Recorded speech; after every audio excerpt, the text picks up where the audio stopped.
Tumayo siya sa harap ng lahat, nakangiti na para bang ibibigay niya sa akin ang pinakamagandang regalo sa mundo.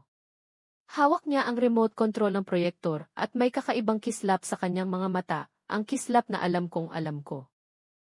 Ang kislap na lumilitaw bago niya saksakin ng kutsilyo ang aking likod.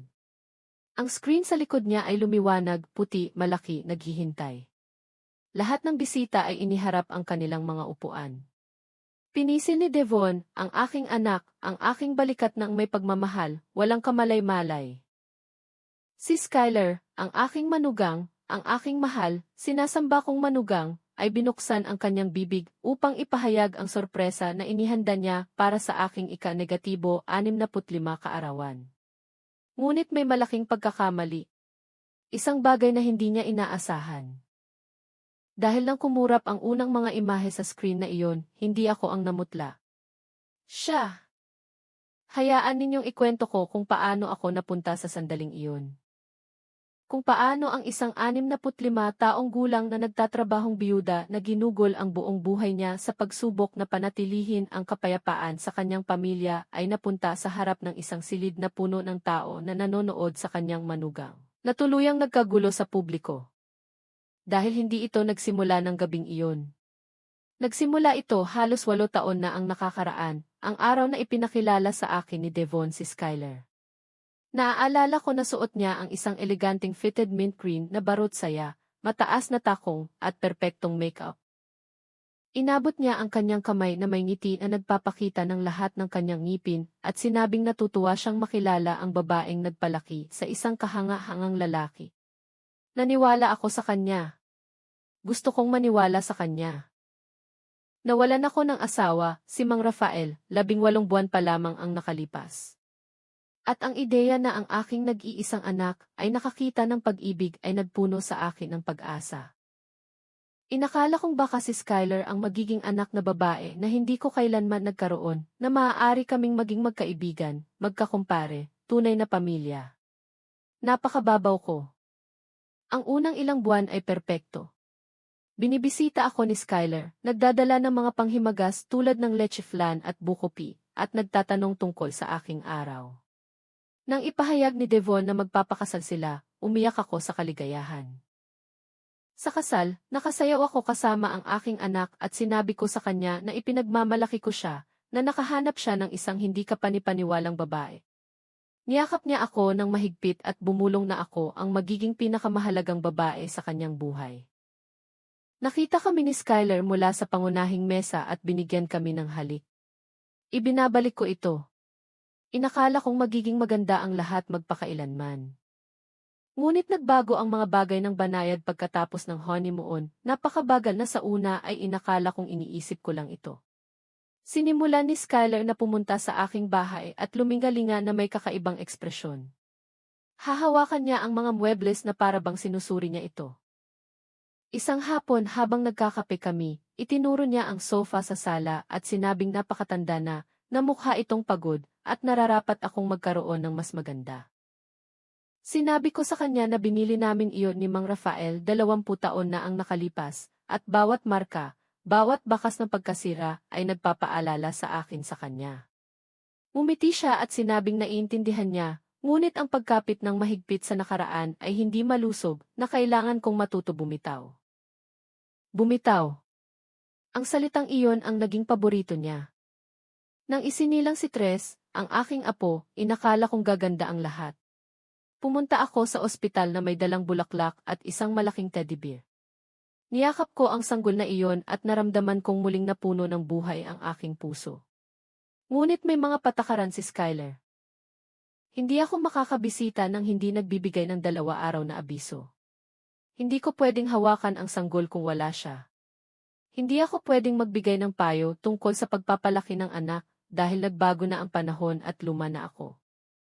Sinabi ni Devon sa akin na intindihin ko raw si Skyler dahil first-time mother siya at kinakabahan na kailangan ko raw siyang bigyan ng oras. Binigyan ko siya ng oras. Binigyan ko siya ng maraming taon. At sa bawat pagdaan ng taon, ang maliliit na kalupitan ay mas naging madalas. Sinimulan ni Skyler ang magkomento tungkol sa aking mga damit kapag lumalabas kami ng magkasama. Sasabihin niya na mukha akong pagod, na baka kailangan kong magpahinga pa, na sa aking edad ay mahalaga ang pag-aalaga sa sarili. Minsan, sa harap ng mga kaibigan ni Devon, binanggit niya na nag-aalala siya dahil nakalimutan ko raw kung saan ko iniwan ang aking mga susi 2 beses sa linggong iyon. Nagtawanan ang lahat ng awkward. Wala akong nakalimutang susi, ngunit walang naniwala sa akin nang linawin ko. Naitanim na ni Skyler ang binhi ng pagdududa. At ang aking anak, ang aking mahal na si Devon, sa tuwing susubukan kong kausapin siya, sasabihin niya ang parehong bagay. Ma, nag-i-exaggerate ka lang. Mahal na mahal ka ni Skyler. Nag-aalala lang siya sa iyo. Iyan ang paraan niya ng pagpapakita ng pagmamahal. Kailangan mo siyang intindihin. Galing siya sa ibang pamilya. Iyan ang paraan niya ng pagpapahayag ng pagmamahal. At nanatili akong tahimik dahil ayoko maging mahirap na biyenan. Ayoko maging sanhi ng gulo sa kasal ng aking anak. Ayokong mapilitan si Devon na pumili sa pagitan ng kanyang asawa at kanyang ina. Kaya, nagtiis ako. Nagtiis ako nang iminungkahi ni Skyler na ibenta ko ang aking bahay dahil napakalaki nito para sa akin na mag-isa at ang pagpapanatili nito ay magpapagod sa akin. Nagtiis ako nang sinimulan niyang dalhin si Tres para bisitahin ako ng paunti-unti, sinasabing napakaraming aktibidad ng bata at wala ng oras. Nagtiis ako nang umupo ako sa sulok sa mga pagtitipo ng pamilya at siya ang nagniningning sa sentro, nagkukwento ng mga anekdota kung saan ako laging lumalabas na naguguluhan na matanda at siya naman ang pasensyosong, nakakaunawang manugang. Ngunit may sandali na may nagbago sa loob ko. Ito ay 3 buwan na ang nakakaraan. Nasa palengke ako, bumibili ng gulay, nang makasalubong ko si Aling Dory, ang aking kapitbahay at kaibigan sa loob ng 30 taon. Nagsimula kaming magkwentuhan sa gulayan at tinanong niya ako kung kumusta ako. Sumagot ako, ayos lang gaya ng dati. Ngunit kilala ako ng husto ni Aling Dory. Tinitigan niya ako sa mata at sinabing huwag akong magsinungaling, na mukha akong malungkot, na hindi niya ako nakitang tunay na ngumiti sa loob ng ilang buwan. At doon mismo, sa pagitan ng lettuce at kamatis, ay napaiyak ako. Ikinuwento ko sa kanya ang lahat. Bawat makamandag na komento, bawat kahihiyan na nagkukubli bilang pag-aalala. Bawat beses na hiniling sa akin ni Devon na intindihin ko siya sa halip na ipagtanggol ako. Niyakap ako ni Aling Dory at sinabi ang isang bagay na hinding-hindi ko malilimutan. Sinabi niya, ang mga taong tulad ni Skyler ay hindi nagbabago. Hanggat patuloy mong papayagan, patuloy niyang gagawin.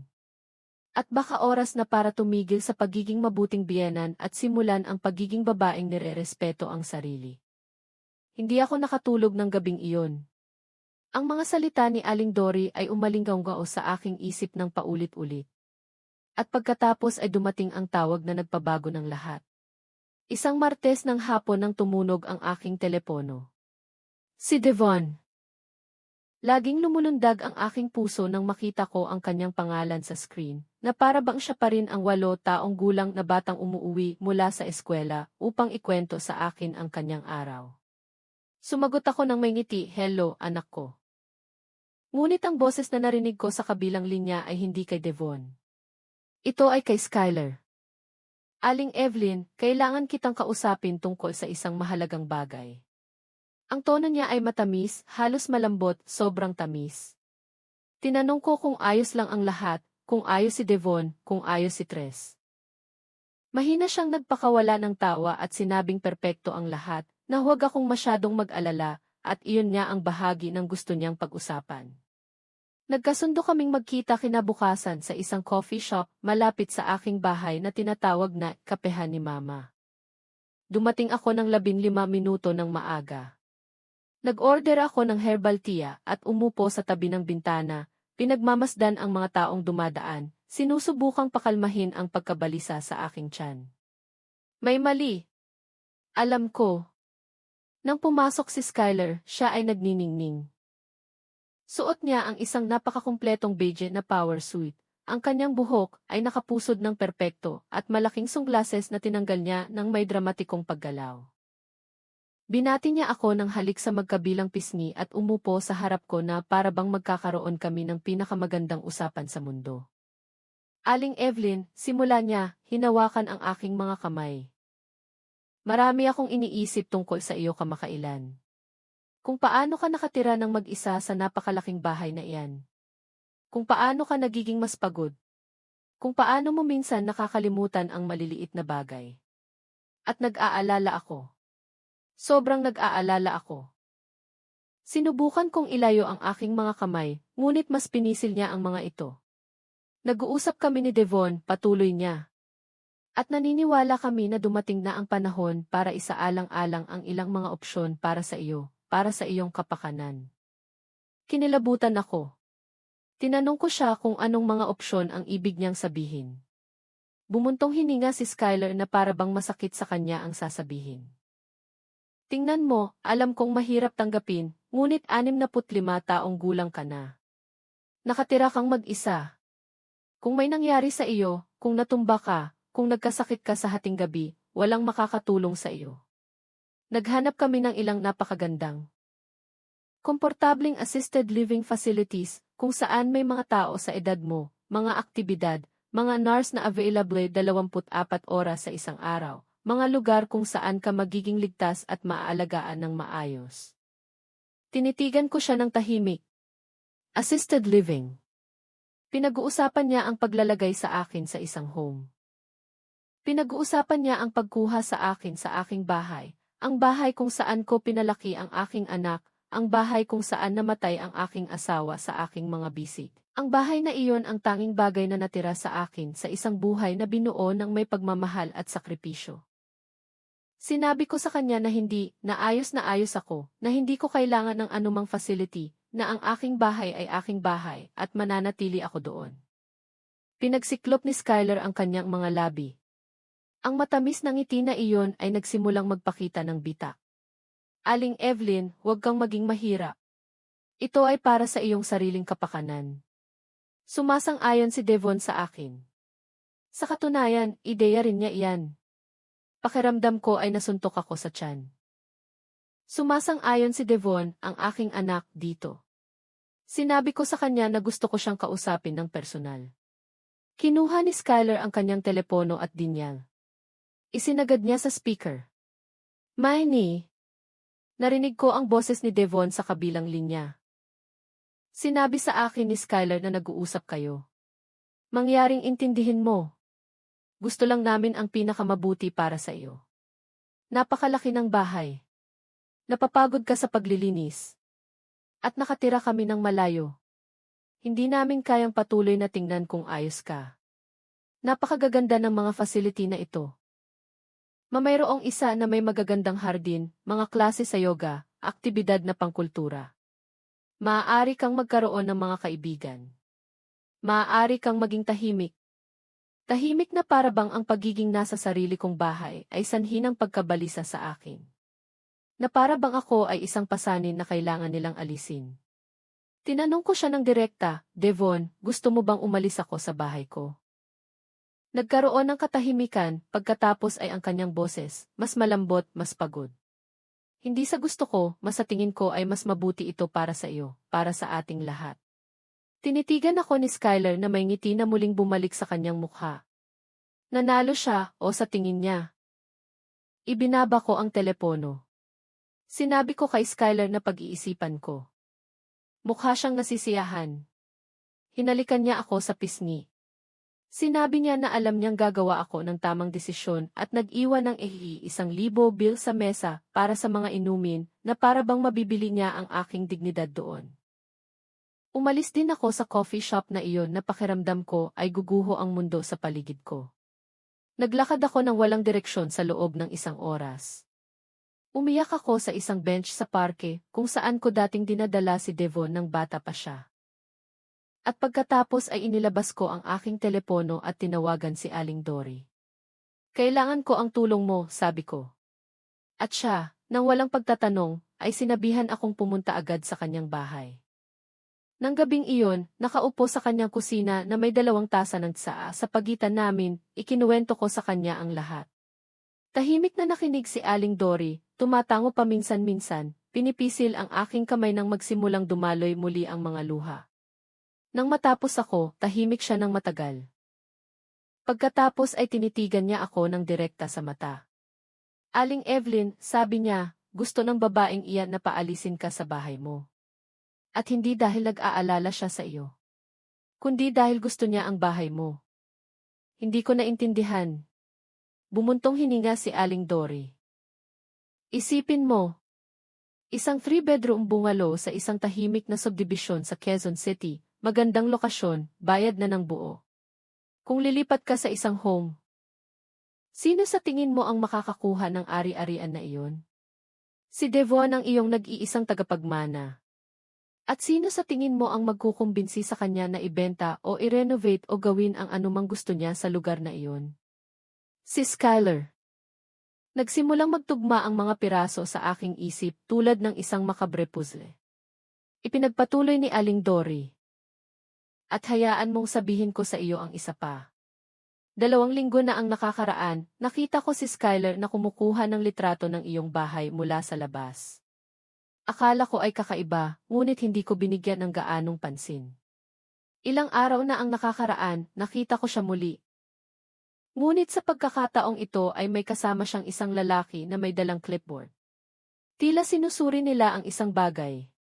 Ayoko sanang sabihin ang anuman dahil inakala kong nag-i-exaggerate lang ako, ngunit ngayon, lahat ay may saysay. Naramdaman kong nagsimulang kumulo ang galit sa aking mga ugat, isang malamig, mapagkalkulang galit na hindi ko kailanman naramdaman noon. Tinanong ko si Aling Dory kung ano ang magagawa ko. Mumiti siya, isang ngiti na hindi ko nakita sa kanya sa loob ng maraming taon. Isang ngiti na nagpaalala sa akin kung bakit kami naging magkaibigan sa loob ng 3 dekada. Aalamin natin ng eksakto kung ano ang pinaplano niya, sabi niya. At sisiguraduhin nating pagsisisihan niya ang pakikialam sa iyo. Ang sumunod na ilang araw ay kakaiba. Pinanatili ko ang aking normal na rutina. Binabati ko si Skyler kapag tumatawag siya. Sinasabi ko kay Devon na isinasaalang-alang ko ang mga opsyon, ngunit sa loob ay lubos akong alerto. Naging lihim kong kaalyado si Aling Dory. Sinimulan niyang magbantay, magmasid, at tandaan ang bawat kakaibang galaw. At pagkatapos ay dumating ang tawag na nagkumpirma ng lahat. Isang Biyernes ng gabi. Kumatok si Aling Dory sa aking pinto na halos hingal. Kailangan mong makita ito, sabi niya, pumasok sa aking sala na parang ipo-ipo. Binuksan niya ang kanyang telepono at ipinakita sa akin ang isang screenshot. Ito ay isang advertisement sa isang online sales page. Agad kong nakilala ang mga muebles sa litrato. Ito ay akin. Nanginginig ang aking mga kamay habang hawak ang telepono ni Aling Dory. Naroon ang aking dining table na yari sa Nara na ibinalik ni Mang Rafael gamit ang sarili niyang mga kamay. Ang mga upuan na binili namin ng magkasama sa isang antique market sa aming ika-20 anibersaryo. Ang inukit na aparador na pag-aari ng aking ina. Lahat, talagang lahat ay ibinebenta. At ang pangalan ng nagbebenta ay Jazz Santos. Skyler Santos. Ang aking manugang ay nagbebenta ng aking mga muebles. Ang mga muebles na nasa aking bahay pa rin, ang mga muebles na ginagamit ko araw-araw. Ang hinihingi niyang presyo para sa buong lot ay 260,000. Para sa mga alaala ng aking buong buhay, para sa mga piraso na nakakita sa aking anak na lumaki, para sa mga bagay na hinawakan ni Mang Rafael ng may pagmamahal. Naramdaman kong umikot ang silid. Hinawakan ni Aling Dory ang aking braso at pinaupo ako. Huminga, Evelyn. Huminga. Maganda ito. Ngayon ay alam na natin ng eksakto kung sino siya. Tinanong ko siya kung paano niya ito natagpuan. Ipinaliwanag ni Aling Dory na naghahanap siya sa mga sales page gamit ang mga salitang may kaugnayan sa mga antike at muebles sa lugar. At bigla, naroon ang aking mga gamit na may mga litratong kinuha mula sa mga anggulo na tanging mula lamang sa loob ng aking bahay maaaring nakuha. Mga litrato na kinuha ni Skyler sa kanyang mga pagbisita habang ngumiti siya sa akin, habang tinanong niya kung kumusta ako, habang nagkunwari siyang nag-aalala sa akin. Ngunit may iba pa. Iniscroll ni Aling Dory ang screen at ipinakita sa akin ang description ng ad. Nakasaad na ang mga muebles ay available for immediate delivery simula sa ikalawang linggo ng Oktubre, eksaktong 2 linggo pagkatapos ng aking kaarawan. Plano na ni Skyler ang lahat. Mayroon na siyang petsa. Umasa siya na wala na ako sa aking bahay sa panahong iyon. Sinav namin ang mga screenshot, lahat ng iyon, bawat detalye, bawat litrato, bawat salita ng post na iyon. At pagkatapos ay tinitigan ako ni Aling Dory ang may ekspresyon na natutunan kong kilalanin. Mayroon siyang plano. Aling Evelyn, sabi niya, kailangan mong magtiwala sa akin. Kailangan mong gawin ng eksakto ang sasabihin ko sa iyo. At higit sa lahat, kailangan mong magpatuloy na umarte na wala kang alam. Ang sumunod na mga araw ang pinakamahirap sa aking buhay. Kailangan kong makita si Skyler, kailangan kong pakinggan siyang magsalita tungkol sa mga kahangahangang facility na binisita niya para sa akin. Kailangan kong magkunwari na siniseryoso ko ito habang inilalarawan niya ang maluluwag na silid. Ang mga inaalaga ang hardin. Ang mga mapagmalasakit na nurse, kailangan kong umiti kung ang gusto ko lang ay sumigaw na alam ko ng eksakto kung ano ang ginagawa niya, na alam kong ibinebenta na niya ang aking mga gamit bago pa man ako umalis sa aking bahay. Ngunit tama si Aling Dory. Kung maghihinala si Skyler na may alam kami, babaguhin niya ang kanyang mga plano. At kailangan namin siyang ituloy ang lahat. Kailangan namin siyang maging kumpiyansa na maniwala na nanalo na siya. Tinawagan ako ni Devon bawat ibang araw. Ma, napag-isipan mo na ba ang pinag-usapan natin? Ma, sabi ni Skyler nakahanap daw siya ng napakagandang lugar. Ma, maganda para sa iyo na bisitahin ito. At sasabihin ko sa kanya, pupunta ako. Kailangan ko lang ng kaunting oras. Naririnig ko ang lunas sa kanyang boses sa tuwing nagbibigay ako ng kaunti pa. Ang sarili kong anak ay gumaan ang pakiramdam na mawawala ako. Isang hapon, dumating si Skyler sa aking bahay nang walang abiso, isang bagay na supposedly hindi ko magagawa sa kanya, ngunit palagi niyang pinapayagan ang sarili niya sa akin. May dala siyang malaking folder na puno ng mga brochures.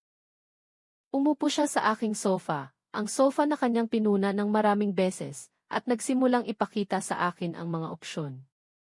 Ito ay may mga klase sa pagpipinta. Ito ay may movie theater tuwing weekends. Ito ay may mga pagbisita ng pamilya tuwing linggo mula 2 oras hanggang 5 oras SH, na para bang ako ay isang alagang hayop na nangangailangan ng oras ng pagbisita upang makita ang aking sariling pamilya. Inalok ko siya ng kape. Habang inihahanda ko ito sa kusina, narinig ko siyang naglalakad sa bahay, binubuksan ang mga drawer, sinusuri ang mga closet. Nang bumalik ako na may dalang mga tasa, nakatayo siya sa harap ng bookshelf, hinahawakan ang mga naka-framing litrato ni Devon noong bata pa siya. Magiging maganda ang mga ito sa aming sala, sabi niya, na para bang kanya na ang mga ito. Na para bang ang aking bahay ay kanya na. Na para bang patay na ako. Tinanong ko siya kung ano ang ibig niyang sabihin. Lumingon si Skyler na may ngiti na kilala ko ng husto. Ay, Aling Evelyn, huwag kang magkunwari. Kapag lumipat ka, malinaw na hindi mo madadala ang lahat. May limitadong espasyo ang mga facility, tanging ang mga essentials lamang. Maaari naming panatilihin ni Devon ang mga bagay na may sentimental na halaga. Upang manatili sa pamilya upang makilala ni Tres ang mga ito. Sinabi ko sa kanya na napakamaalalahanin niya. Tila siya nasisiyahan, ininom ang kanyang kape, at nagpatuloy sa pag-uusap tungkol sa mga hardin at mga aktibidad na pangkasiyahan na para bang walang nangyari. Nang gabing iyon, nang umalis siya, umupo ako sa parehong sofa kung saan siya nakaupo, at umiyak ako. Umiyak ako para sa aking anak na hindi ako makita. Umiyak ako para sa mga taong nasayang ko sa pagsubok na bigyan ng kasiyahan ang isang taong hindi kailanman nagrespeto sa akin. Umiyak ako para sa pagiging naive sa paniniwalang ayusin ng pag-ibig at pasensya ang lahat. Ngunit nang matapos akong umiyak, pinunasan ko ang aking mga luha, inilabas ang aking telepono, at nag-text kay Aling Dory. Handa na ako. Gawin na natin ito. Dumating si Aling Dory sa aking bahay kinabukasan ng umaga. Dinala niya ang kanyang pamangkin, si Kuya Jalen, isang lalaking nasa edad 30 na nagtatrabaho sa teknolohiya. Agad kong nagustuhan si Kuya Jalen. Mayroon siyang tahimik na kabaitan ng mga taong tunay na nakikinig. Ikinuwento ko sa kanya ang lahat. Nakinig siya ng walang istorbo, tumatango paminsan-minsan. Nang matapos ako, tinitigan niya ako at sinabi ang isang bagay na hinding-hindi ko malilimutan. Aling Evelyn, dumaan din sa katulad na sitwasyon ang nanay ko sa aking bayaw. Hindi siya lumaban. Hinayaan lang niya itong mangyari. At namatay siya ng malungkot sa isang lugar na hindi niya tahanan. Hindi ka matatapos ng ganoon. Ako na ang bahala rito. Ipinaliwanag ni Kuya Jaylen ang plano. Kailangan niya ng access sa telepono ni Skyler. Ilang minuto lang, sapat na upang mag-install ng isang aplikasyon na magpapahintulot sa kanya na mabawi ang mga nabura na mensahe, mga pag-uusap, mga file, lahat ng maaaring sinubukan niyang itago. Sinabi ko sa kanya na imposible. Hindi kailanman iniiwan ni Skyler ang kanyang telepono nang walang bantay. Ngumiti si Kuya Jaylen. Kaya nga gagawa tayo ng pagkakataon. Ang plano ay simple, ngunit nangangailangan ng perpektong tiempo. Sa susunod na pumunta si Skyler sa aking bahay, magkukunwari akong masama ang pakiramdam, isang pagkahilo, walang seryoso, sapat lang na kailangan niya akong tulungan. At sa sandaling iyon ng pagkaabala, habang inaalagaan niya ako, papasok si Kuya Jaylen sa likod na pinto na iiwan ni Aling Dory na bukas ng bahagya. Kukunin niya ang telepono na laging iniiwan ni Skyler sa kanyang handbag sa tabi ng pasukan, gagawin ang kailangan niyang gawin at aalis. Maksimum na 3 minuto. Mukha itong kafang-isip, parang plot ng pelikula, ngunit desperado ako. At ang pagiging desperado ay nagpapagaling sa iyo na gumawa ng mga bagay na hindi mo kailanman inakala. Dumating ang pagkakataon 5 araw pagkatapos. Tumawag si Skyler upang sabihin na dadaan siya, upang mag-iwan ng karagdagang impormasyon tungkol sa isang facility na nagustuhan niya. Perpekto.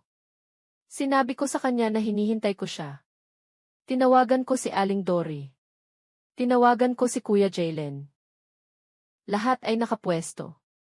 Nang dumating si Skyler, suot niya ang isang mustard yellow dress at cream-colored heels. Siya ay nagniningning. Sigurado ako na iniisip na niya ang pagre-redesign ng aking sala. Pumasok siya gaya ng dati, iniwan ang kanyang malaking handbag sa mesa ng pasukan, at lumapit sa akin nang bukas ang mga braso. Aling Evelyn, ang sarap makita ka. Ang ganda mo. Kumusta ka? Parang isang babaeng malapit ng bawiin ang kanyang buhay, naisip ko. Ngunit ngumiti lang ako at sinabi sa kanya na kinakabahan ako. Iginyan niya ako sa lugar, ipinapakita ang bawat detalye. Narito ang mga inumin. Ang cake na espesyal kong ipinagawa para sa iyo ay narito. At dito, itinuro niya ang proyektor. Narito ang espesyal na sorpresa na inihanda ko. Isang video tribute. Isang bagay na magpapaluha sa iyo. Tama ka, Skyler, sabi ko. Sa tingin ko, maraming tao ang iiyak ngayon. Nagsimulang dumating ang mga caterer. Naabala si Skyler, sinisiyasat ang pagkain. Sumenyas sa akin si Aling Dory. Ngayon na o hinding-hindi na. Hindi ako sinasadya na lumakad patungo sa mesa kung saan nakalagay ang mga kagamitan ng proyektor. Naroon ito, isang pulang e-drive na konektado sa computer. Bukas ang laptop at ipinapakita ang isang video file na pinamagatang kay Evelyn Tribute. Lumingalinga ako. Nakatalikod si Skyler, nakikipagtalo tungkol sa paglalagay ng mga tray. Abala ang mga caterer sa kusina. Estratehikong nakapwesto si Aling Dory, hinaharangan ang view. Huminga ako ng malalim. Idiniskonekta ko ang pulang drive ni Skyler at inilagay sa aking bag. Inilabas ko ang aming magkaparehong drive sa kulay at laki. Isinaksak ko ito. Nanginginig ng husto ang aking mga kamay na muntik ko na itong mabitawan. Ngunit nagawa ko ito. Tapos na ang pagpapalit. Naglakad ako pabalik sa aking mesa, ramdam ang tibok ng aking puso sa aking mga tainga. Sinundan ako ni Aling Dory pagkalipas ng ilang segundo at pinisil ang aking kamay sa ilalim ng mesa. Tapos na, bulong niya. Ngayon, maghihintay na lang tayo. 6:00 oras, nagsimulang dumating ang mga bisita. Si Devon ay kasama sa mga nauna, hawak ang kamay ni Tres. Tumakbo ang aking apo sa akin, sumisigaw, "Lola." At niyakap ko siya ng buong lakas. Hinalikan ni Devon ang aking noo. "Maligayang kaarawan, ma, ang ganda mo." "Salamat, anak," sabi ko, tinitigan siya sa mata, nagtataka kung makikita pa rin niya ako sa parehong paraan pagkatapos ng gabing ito. Marami pa ang dumating, mga kamag-anak, kapitbahay, ilan sa aking mga kaibigan na inanyayahan ni Skyler, upang bigyang kredibilidad ang kanyang panlilinlang. Niyakap ako ng lahat, binati ako, sinabi sa akin kung gaano ako kaganda. Kung alam lang nila kung ano ang mangyayari. Nagpatuloy ang party tulad ng anumang normal na pagdiriwang sa unang oras. Ang mga tao ay kumakain, nag-uusap at nagtatawanan. Tumakbo si Tres sa pagitan ng mga mesa, kasama ang ibang mga bata na dinala ng mga kamag-anak. Kalmado si Devon, nag-uusap tungkol sa basketball sa kanyang mga pinsan. Lumutang si Skyler sa silid tulad ng perpektong hostess, tinitiyak na ang lahat ay may inumin, na tuloy-tuloy ang pagkain, at nakomportable ako sa aking pangunahing mesa. Sa tuwing dumadaan siya sa akin, hinahawakan niya ang aking balikat ng maihuwad na pagmamahal. "Nag-e-enjoy ka ba, Aling Evelyn? Ang sarap makita kang masaya." Malapit nang dumating ang sorpresa. Tumango lang ako, nararamdaman ang pagkaabala na humihigpit sa aking dibdib tulad ng isang tourniquet. Umupo sa tabi ko si Aling Dory, mapagbantay, handang mamagitan kung may mali. 7:30 pagkatapos kumain ng lahat, tinapik ni Skyler ang kanyang baso gamit ang kutsara. Ang metalikong tunog ay pumutol sa mga pag-uusap. Lahat ay lumingon sa kanya. Tumayo si Skyler sa gitna ng silid na may wireless microphone na inupahan niya partikular para sa sandaling ito. Siya ay nagniningning, kumpiyansa, lubos na kumbinsido na ang susunod na ilang minuto ay magiging kanyang lubos na tagumpay. "Magandang gabi sa lahat," simula niya na may malinaw at masiglang boses. "Salamat sa pagdalo ninyo sa napaka-espesyal na araw na ito. Ngayon, ipinagdiriwang natin ang ika-65 taon ng buhay ng isang pambihirang babae, isang babae na mag-isang nagpalaki sa aking asawa matapos mabiyuda, isang malakas, masipag, mapagmahal na babae." Nagpalakpakan ang lahat. Pinanatili ko ang ngiti sa aking mukha. Tinitigan ako ni Devon ng may pagmamalaki. Wala siyang ideya. Ipinagpatuloy ni Skyler, "Tulad ng alam ng marami sa inyo, si Aling Evelyn ay bahagi na ng aking buhay mula nang magkakilala kami ni Devon. Minahal ko siya na para bang siya ang sarili kong ina. Kaya naman ngayong araw na ito, gusto kong maghanda ng isang espesyal na bagay. Isang bagay na magpapaalala sa ating lahat kung sino talaga si Aling Evelyn, isang video tribute na may mga sandali mula sa kanyang buhay, mga testimonya mula sa mga taong nakakakilala sa kanya, magagandang alaala. Gumawa siya ng isang dramatikong paghinto, kaya mangyaring ibaling ang inyong pansin sa screen." Lumabo ang mga ilaw sa silid. Lumakad si Skyler patungo sa computer na konektado sa proyektor, hawak ang remote control. Sumenyas siya sa sound technician. "Ayos na." Tinitigan niya ako mula sa harap. Binigyan niya ako ng halik. Ibinabalik ko ito, alam kong ito ang huling mabait na galaw na magaganap sa pagitan namin. Pinindot ni Skyler ang play. Lumiwanag ang screen at ang lumitaw ay hindi ang kanyang inaasahan. Ang unang ilang segundo ay nakakagulo. Sa halip na ang mga minanipulang litrato ng aking paghina, isang simpleng pamagat ang lumitaw sa itim na background, ang katotohanan tungkol kay Skyler Santos. Isang mensahe mula kay Evelyn. Sumimangot si Skyler. "Ano ito?" bulong niya, lumingon sa computer. "Hindi ito ang tamang file." Ngunit huli na. Nagsimulang mag-play ang video, at wala nang paraan para itigil ito nang hindi nagiging halata. Ang unang imahe na lumitaw sa screen ay isang screenshot ng isang WhatsApp chat. Malinaw na nakikita ang pangalan ng grupo, mga kapatid sa kaluluwa. At ang mensahe ni Skyler ay nakasulat ng buo, ang matandang bruha ay lumalaban, ngunit malapit na siyang bumigay. Kumpiyansa na si Devon. Kailangan lang ng huling tulak. Narinig ko ang mga pagkabigla sa silid. Agad na namutla si Skyler. "Ano? Hindi ito." Tumakbo siya patungo sa computer, ngunit naroon na si Aling Dory, tahimik na hinaharangan ang kanyang daan. Nagpatuloy ang video, mas maraming mensahe. Si Skyler ay nang iinsulto sa akin, tinatawag akong pasanin, sinasabing hindi siya makapaghintay na mawala ako sa aking bahay. Pinaplano ang pagre-renovate ng detalyado habang ako ay supposedly nakakulong sa isang facility. Tumayo si Devon. Ma, ano ito? Ang kanyang boses ay naguguluhan, halos natatakot. Hindi ako sumagot. Itinuro ko lang ang screen. Panoorin mo, anak. Panoorin mo ang lahat. Nagbago ang video. Ngayon ay ipinakita nito ang mga screenshot ng online ad, ang aking mga muebles, ang aking naradining table, ang aking mga upuan, lahat ay ibinebenta sa halagang $260,000.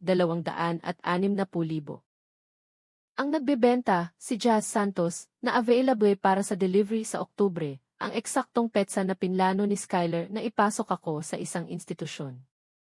Sinubukan ni Skyler na patayin ang proyektor, ngunit ang sound technician, na naguguluhan sa kaguluhan, ay hindi nag-react. Patayin mo iyan, sigaw niya, patayin mo iyan ngayon.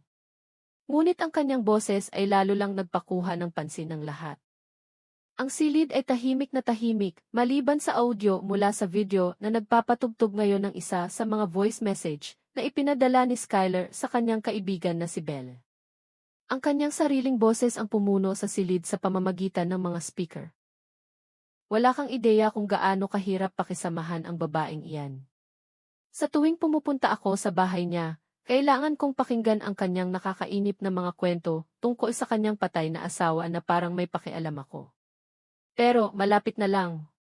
Sa sandaling ikulong ko siya sa home na iyon. Halos akin na ang bahay. Hinding-hindi iyon ibebenta ni Devon dahil sentimental siya, ngunit kukumbinsihin ko siyang iparenovate iyon. Magiging kahanga-hanga iyon. At ang pinakamagandang bahagi ay hindi niya man lang pinaghihinalaan na lahat ng ito ay ideya ko mula pa sa simula. Napako si Devon. Ang kanyang mukha ay nagmula sa pagkalito patungo sa lubos na takot. Skyler, ang kanyang boses ay halos bulong. Ano ito? Sabihin mo sa akin na hindi ito totoo. Ngunit hindi pa tapos ang video. Ngayon ay lumitaw ang mga litrato. Si Skyler kasama ang kanyang kasintahan, naghahalikan, nagyakapan sa mga sitwasyon na walang lugar para sa pagdududa. Malinaw na nakikita ang mga petsa sa bawat imahe. 6 na buwan na ang nakakaraan, 4 na buwan na ang nakakaraan, 2 buwan na ang nakakaraan, isang patuloy na kalkuladong pagtataksil. May isang tao sa silid ang nagpakawala ng pigil na iyak. Lumingon si Skyler sa mga manonood, ang kanyang mga mata ay puno ng luha.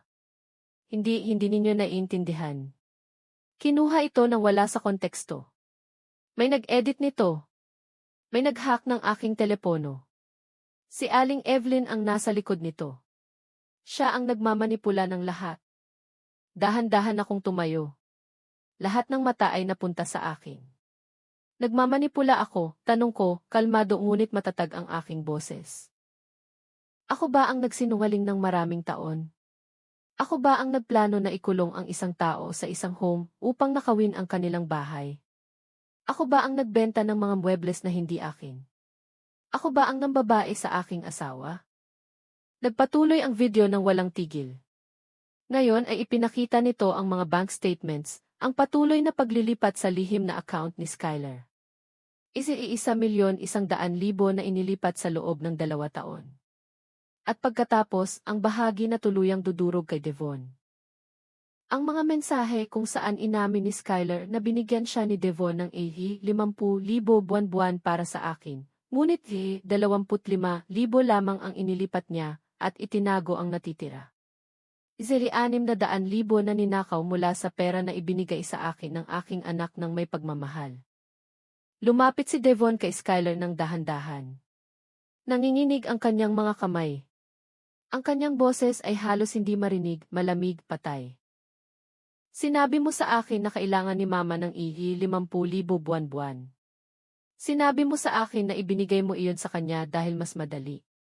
Nagsinungaling ka sa akin. Ninakawan mo ako. Ninakawan mo kaming dalawa.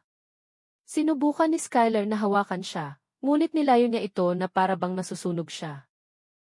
Hindi, Devon. Pakinggan mo ako. Hayaan mo akong magpaliwanag. Hindi ganoon ang mga bagay-bagay. Ngunit hindi na nakikinig si Devon. Tinitigan niya ang screen kung saan lumalabas ngayon ang orihinal na video na inihanda ni Skyler. Ang malupit, minanipulang montage ng mga clip kung saan ako supposedly mukhang senile at naguguluhan. Ang peking doctor's office. Ang kanyang mga salita tungkol sa pag-ibig habang pinaplano ang aking pagkawasa. Natapos ang video na may huling mensahe sa screen, lahat ng nasa itaas ay totoo. Lahat ng iyon ay natagpuan sa telepono at mga account ni Skyler Santos. Plano niyang ipakita sa iyo ang isang peking video upang kumbinsihin ka na kailangan kong ilagay sa institusyon. Sa halip, ipinakita ko sa iyo ang katotohanan. Perma, Evelyn. Bumukas ang mga ilaw sa silid. Ang katahimikan ay ganap at mabigat. Nakatayo si Skyler na nanginginig, tumutulo ang maskara sa kanyang pisngi. Sinubukan niya sa huling pagkakataon. Ito ay illegal. Nilabag niya ang aking pribasidad, hinak ang aking telepono. Maaari ko siyang idemanda. Dahan-dahan akong lumapit sa kanya. Nagharap kami. Sige, Skyler, sabi ko, kalmado ngunit matatag ang aking boses. Ay demanda mo ako. Tumawag ka sa pulis. Ipaliwanag mo sa kanila kung paano ko nakuha ang impormasyong ito habang ipinapakita mo sa kanila ang ebidensya ng iyong mga plano para sa panloloko, pagnanakaw at paninirang puri. Tingnan natin kung sino ang mapupunta sa mas malaking gulo. Binuksan ni Skyler ang kanyang bibig, ngunit walang lumabas na salita. Sa unang pagkakataon mula nang makilala ko siya, siya ay lubos na walang argumento, walang peking ngiti, walang mapanlinlang na paliwanag. Ang natira lamang ay ang purong takot sa kanyang mga mata habang pinapanood niya ang kanyang perpektong itinayong mundo na gumuho sa harap ng dose-dose ng mga saksi. Bumagsak si Devon sa isang upuan, hawak ang kanyang ulo sa kanyang mga kamay. Si Tres, na naguguluhan sa atensyon, ay lumapit sa kanyang ama. Papa, anong nangyari? Bakit tahimik ang lahat? Tiningnan ni Devon ang kanyang anak at nakita ko ang eksaktong sandali na nabasag ang kanyang puso. Ang sandali na naintindihan niya na ang kanyang kasal ay isang kasinungalingan na ang babaeng bulag niyang pinagkatiwalaan ay isang estranghero. Napinili niyang maniwala sa kanya sa halip na sa kanyang sariling ina. Isa sa mga pinsan ni Devon ang unang bumasag sa katahimikan. Per, totoo ito. Kailangan mong palayasin ang babaeng ito sa buhay mo ngayon na. Nagsimulang bumulong ang ibang mga kamag-anak. Ang mga tingin na nakatuon kay Skyler ay puro pagkasuklam. Isa sa aking mga kaibigan, si Aling Perla, na nakakakilala sa aking pamilya sa loob ng 30 taon, ay lumapit at niyakap ako ng mahigpit. Aling Evelyn, bulong niya. Gaano ka katagal nagtiis mag-isa dito? Desperadong sinubukan ni Skyler na muling kontrolin ang sitwasyon. Mariin niyang pinunasan ang kanyang mga luha at itinaas ang kanyang boses. Mga ipokrito kayong lahat. Nagsabi ako ng masasamang bagay. Naglabas ako ng sama ng loob sa aking mga kaibigan. Ngunit ginagawa ng lahat iyon. Lahat ay nagsasalita ng masama tungkol sa kanilang mga biyenan. Wala itong ibig sabihin. Na-stress ako. Patuloy akong pinipilit ni Aling Evelyn. Hindi ninyo alam kung paano mamuhay sa kanyang mga hinihingi. Sa kanyang mga tawag, sa kanyang pangangailangan ng atensyon. Natawa ako. Isang maikli, tuyo at walang pagtawa. Aking mga hinihingi, Skyler, aking mga tawag. Ikaw ang dumating sa aking bahay ng walang tawag. Ikaw ang nagpumilit na ayusin ang party na ito. Gusto ko lang mamuhay ng tahimik sa sarili kong bahay. Ang bahay na iyong ibinebenta ng paunti-unti bago pa man ako umalis. Ngunit ang pera, sigaw ng isang tao mula sa likuran. Paano mo ipapaliwanag ang pagnanakaw ng pera mula sa iyong asawa? Ang pagnanakaw mula kay Aling Evelyn? Lumingon si Skyler sa direksyong iyon. Wala akong ninakaw. Kusang loob na ibinigay sa akin ni Devon ang pera na iyon. Ang ginawa ko sa pera ay desisyon ko. Kami ay kasal. Amin ang pera. Dahan-dahang itinaas ni Devon ang kanyang ulo. Ang kanyang boses nang magsalita siya ay hindi na makikilala, malamig, patay. Ibinigay ko sa iyo ang pera na iyon partikular para sa aking ina. Ipinagkatiwala ko iyon sa iyo dahil naniwala ako na inaalagaan mo siya, na inaalagaan natin siya ng magkasama, at kinuha mo iyon na parabang iyo, na parabang ako ay napakabobo na hindi ko mapapansin. Huminto siya. Gaano ka katagal, Skyler? Gaano ka katagal nagpaplano na magsinungaling? Sinubukan ni Skyler na lumapit sa kanya. Devon, mahal ko, maaari ba nating pag-usapan ito sa bahay ng pribado, malayo sa lahat ng taong ito? Mangyaring hindi. Tumayo si Devon at umatras. Huwag mo akong hawakan. Huwag mo na akong hawakan kailanman, Skyler. Ang kanyang pangalan sa kanyang mga labi ay parang sumpa. Gusto kong umalis ka sa bahay ko ngayong gabi. Iimpake mo ang iyong mga gamit at umalis ka. Ang mga luha ni Skyler ay totoo na ngayon. Hindi, Devon. Isipin mo si Tress. Isipin mo ang ating pamilya. Maaari tayong mag-therapy. Maaari akong magbago. Isang pagkakamali iyon. Lahat ay isang pagkakamali. Ngunit kinuha na ni Devon ang kamay ni Tress. Halika, anak. Aalis na tayo. Tinitigan ng bata ang kanyang ina nang may pagkalito, ngunit sumunod kay Devon patungo sa labasan. Tumakbo si Skyler pagkatapos nila. Devon, mangyaring huwag mo itong gawin sa akin. Bigyan mo ako ng pagkakataon. Ngunit hindi man lang lumingon ang aking anak. Umalis siya sa silid kasama si Tress, iniiwan si Skyler na nakatayo sa tabi ng pinto, sumisigaw ng kanyang pangalan. Ang kanyang pagtangis ay nakapanlulumo, ngunit wala akong naramdamang awa. Umiyak ako sa loob ng maraming taon ng tahimik habang sistematiko niya akong sinisira. Ngayon ay turno naman niya upang maramdaman ang sakit. Nagsimulang umalis ang mga bisita. Ang ilan ay lumapit sa akin upang magpaalam ng may awkward na yakap. Ang iba ay tahimik na lumayo nang hindi nakikita ang mga mata. Ang party ay natapos sa pinakamarangyang paraan na posible. Ang lugar na perpektong pinalamusyan ni Skyler ay ngayon ay mukha ng pinangyarihan ng isang emosyonal na krimen. Lumapit si Aling Dory at hinawakan ang aking braso. Tara na, Evelyn. Tapos na. Ngunit umiling ako. Hindi pa. Lumapit ako kay Skyler na ngayon ay nakaupo sa sahig sa tabi ng pinto, umiiyak. Lumuhod ako sa kanyang antas. Tumingala siya. Ang kanyang mga mata ay namamaga, pula, wasak. Bakit, Aling Evelyn, bulong niya? Bakit mo ito ginawa sa akin? Tinitigan ko siya ng direkta sa mata nang hindi kumukurap. Dahil pinlano mong ikulong ako sa isang home para nakawin ang aking bahay.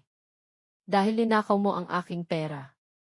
Dahil nagsinungaling ka sa aking anak sa loob ng maraming taon. Dahil pinaramdam mo sa akin na ako ay naluloka gayong alam kong may mali. Dahil sinubukan mo akong sirain at halos nagtagumpay. Huminto ako. Hindi ko ito ginawa sa iyo, Skyler. Ikaw ang gumawa nito sa iyong sarili. Tumayo ako at umalis sa lugar kasama si Aling Dory. Ang malamig na hangin sa gabi ay humampas sa aking mukha. Huminga ako ng malalim. Nanginginig ako. Hindi dahil sa takot, hindi dahil sa kalungkutan, kundi dahil sa lunas, sa kalayaan, sa nakalalasing na pakiramdam ng paglaban at pagkapanalo. Nakatulog ako sa bahay ni Aling Dory ng gabing iyon. Ayoko pang mag-isa. Umupo kami sa kanyang sala, umiinom ng tsaa hanggang hating gabi, pinag-uusapan ang lahat ng nangyari. Tama ang ginawa mo, paulit-ulit na sabi ni Aling Dory sa akin. Hindi nararapat ng awa ang babaeng iyon. 2:00 ng umaga, tumunog ang aking telepono. Si Devon. Sumagot ako na may mabilis na tibok ng puso. Miney.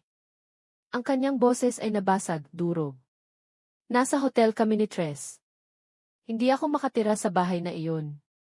Lahat ay nagpapaalala sa akin sa kanya. Sa mga kasinungalingan, sa sarili kong katangahan. Napaiyak siya. Narinig ko ang mga hikbi sa kabilang linya. Patawad, Diyos ko, patawad na patawad. Sana naniwala ako sa iyo. Sana pinakinggan kita. Ako ang pinakamasamang anak sa mundo. Hindi anak, sabi ko ng mahinahon. Hindi ka ang pinakamasamang anak. Ikaw ay isang anak na nilinlang ng isang taong alam na alam kung paano ka manipulahin. Mahusay si Skyler sa kanyang ginagawa. Masyadong mahusay.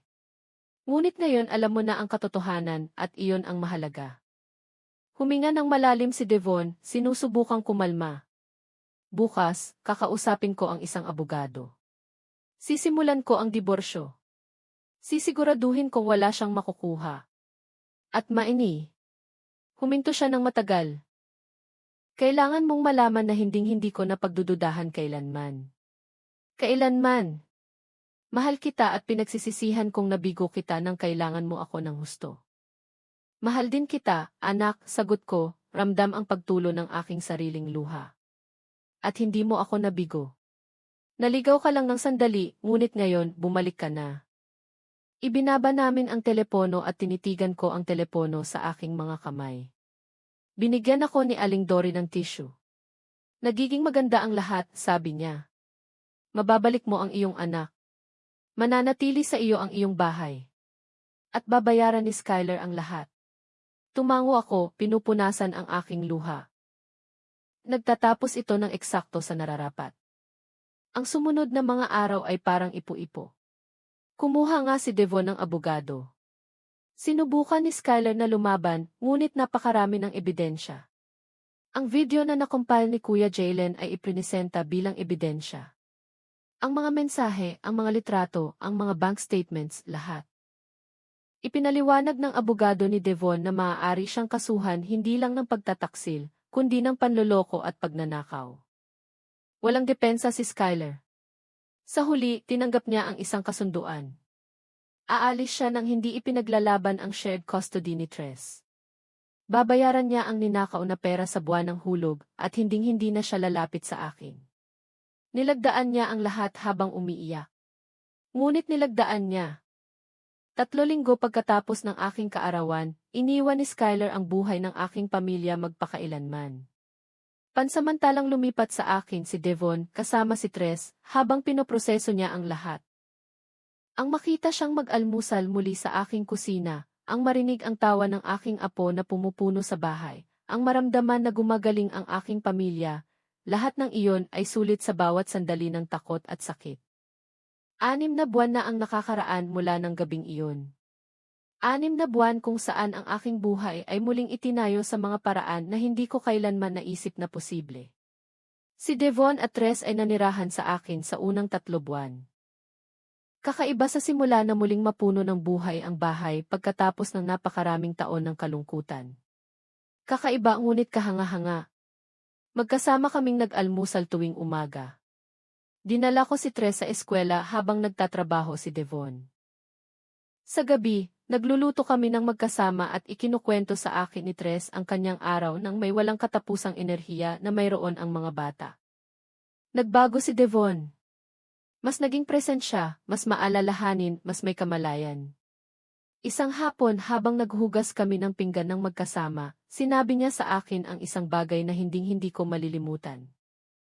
Ma, ginugol ko ang napakaraming taon sa paniniwalang bumubuo ako ng isang perpektong pamilya na hindi ko namalayan na sinisira ko ang tanging tunay na pamilya na mayroon ako. Ikaw ay palaging ikaw. Pinisil ko ang kanyang kamay nang walang sinasabi dahil hindi na kailangan ng mga salita. Alam na niya. Sinubukan ni Skyler na makipag-ugnayan sa kanya ng ilang beses sa simula.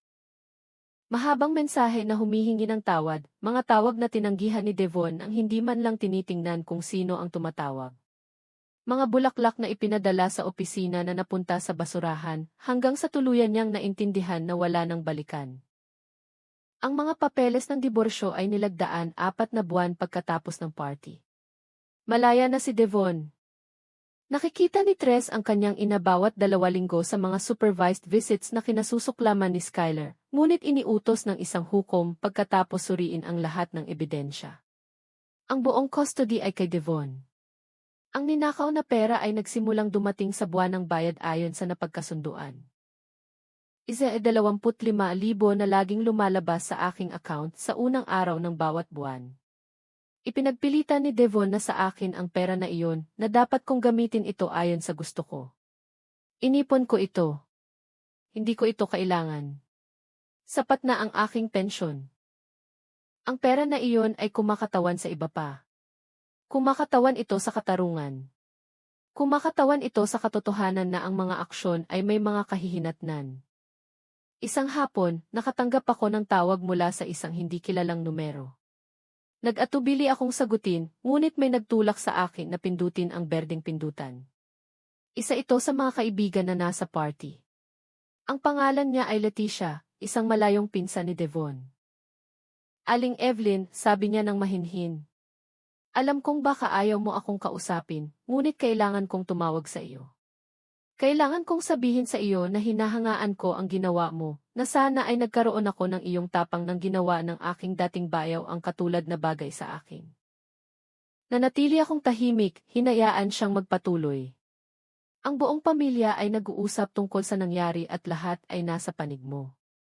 Lahat ay nagsasabi na ikaw ang pinakamalakas na babaeng kilala nila. Na nakuha ni Skyler ang eksaktong nararapat sa kanya. Pinasalamatan ko siya sa tawag. Pagkatapos ibaba ang telepono, umupo ako sa sofa, ang parehong sofa na maraming beses na pinuna ni Skyler, at pinayagan ang sarili kong makaramdam ng pagmamalaki. Tunay na pagmamalaki. Hindi dahil sa pagsira sa isang tao, kundi dahil sa pagtatanggol sa sarili, dahil sa hindi pagpapahintulot na maging biktima, dahil sa pakikipaglaban kung mas madali sanang sumuko. Sa wakas ay nakahanap si Devon ng magandang apartment malapit sa aking bahay. Lumipat siya 3 buwan na ang nakakaraan, ngunit bumibisita halos araw-araw. Minsan para lang magkape, minsan para bantayan ko si Tres, habang nagpapatakbo siya ng mga errand, minsan para lang makalapit. Iba na ang aming relasyon ngayon. Mas tapat, mas totoo. Wala nang mga sikreto, wala nang ikatlong tao na nagpapait ng lahat ng kasinungalingan. Si Aling Dory ay nananatili kong pinakamatalik na kaibigan at ngayon ay personal kong bayani. Kung wala siya, walang magiging posible sa lahat ng ito. Ipinagdiriwang namin ang bawat maliit na tagumpay ng magkasama, bawat bayad na dumarating mula kay Skyler, bawat tahimik na hapon sa aking bahay, alam na ito ay akin at mananatiling akin. Nag-dinner si Kuya Jalen sa amin ilang linggo na ang nakakaraan. Pinasalamatan ko siya muli sa lahat ng kanyang ginawa. Natawa siya. Aling Evelyn, sabi niya, ikinalulugod kong tulungan ang isang taong tunay na karapat-dapat. Bukod pa rito, technically perfect ang video na iyon. Dapat kong ilagay iyon sa aking portfolio. Nagtawanan kaming lahat kahit alam naming biro lang iyon. Naging kaibigan din si Renee. Madalas siyang dumating para magteya at ikwento sa akin ang kanyang mga trabaho sa editing. Ikinumpisal niya na pagkatapos niya akong tulungan sa aking kaso, 3 pang babae ang nakipag-ugnayan sa kanya, humihingi ng tulong sa mga katulad na sitwasyon. Tila, maraming Skyler sa mundo at parami ng parami ang mga Evelyn na handang lumaban. Ang aking bahay ay eksaktong pareho. Ang parehong webless na gustong ibenta ni Skyler, ang parehong mga litrato na gusto niyang kunin, ang parehong mga alaala na sinubukan niyang burahin. Ngunit ngayon, kapag naglalakad ako sa mga silid na ito, nararamdaman ko ang isang kakaibang bagay. Dati, nararamdaman ko ang nostalgia na hinaluan ng takot na mawala ang lahat. Ngayon, nararamdaman ko ang kapayapaan. Kapayapaan sa pagkaalam na ipinaglaban ko ang akin, na nanalo ako, na walang sinuman ang makakakuha nito mula sa akin. Kamakailan ay tinanong ako ni Tres kung bakit hindi na niya madalas nakikita ang kanyang ina. Mahirap itong sagutin para sa isang 8 taong gulang. Sinabi ko sa kanya na minsan, nagkakamali ng malaki ang mga matatanda, na ang kanyang ina ay gumawa ng mga bagay na nakasakit sa maraming tao, na nagpasya ang kanyang ama na mas mabuti ito sa ganitong paraan. Pinag-isipan niya ito ng sandali at pagkatapos ay sinabi ang isang bagay na sabay na nakabasag at nagpagaling sa aking puso. Ayos lang po, Lola. Hanggat kasama ko kayo at si Papa, magiging ayos lang ako. Niyakap ko siya ng mahigpit, nagreklamo siya, natawa. 2 linggo na ang nakakaraan, nakita ko si Skyler. Aksidente lang sa palengke. Nasa gulayan ako nang makita ko siyang lumiko sa sulok na may dalang kariton. Nagkatitigan kami. Napatigil siya. Ako rin. Sa isang sandali wala kaming alam kung ano ang gagawin. Pagkatapos ay simple lang siyang lumingon at lumakad sa ibang pasilyo. Walang mga salita, walang komprontasyon, dalawang babae lang na dating nag-away at ngayon ay simple lang na nabubuhay sa magkahiwalay na mundo. Habang pinapanood ko siyang umalis, napagtanto kong hindi na ako nakakaramdam ng galit sa kanya, hindi man lang kasiyahan sa kanyang pagkawasak, kundi pagwawalang bahala. Wala nang kapangyarihan sa akin si Skyler. Hindi na siya pumupuno sa aking mga iniisip. Naging siya ang nararapat na siya sa simula pa lang, isang estranghero, isang taong dumaan sa aking buhay, nagdulot ng pinsala at pagkatapos ay umalis. Iyon lang. Pinanood ko siyang umalis sa supermarket mula sa bintana habang nagbabayad ako ng aking mga pinamili. Sumakay siya sa isang maliit na kotse na tiyak na hindi ang kotse na minamaneho niya noong kasama niya si Devon. Simple ang kanyang mga damit, wala sa mararangyang estilo na dati niyang suot. Nagtaka ako kung ang lalaking nakita ko kasama niya sa mga litrato ay nasa tabi pa rin niya, o kung iniwan na rin siya nito nang wala na siyang access sa pera ng aking anak. Hindi ako sapat na nag-aalala upang alamin. Kahapon ang aking kaarawan muli, 66 taong gulang. Nag-organisa si Devon ng isang maliit na hapunan sa aking bahay. Kaming tatlo lang, si Aling Dory, Kuya Jalen, Rennie, Aling Perla, at ilang malalapit na kapitbahay. Walang magarbong, walang proyektor, kundi lutong bahay na pagkain, tunay na tawanan, at mga taong tunay na nagmamahal sa akin.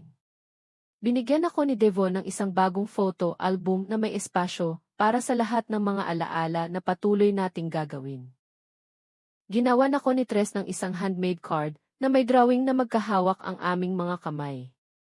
Idinikit ko iyon sa ref kung saan ko ito nakikita tuwing umaga. Sa hapunan, nag-propose ng toast si Aling Dory. Para kay Aling Evelyn, sabi niya, itinaas ang kanyang baso.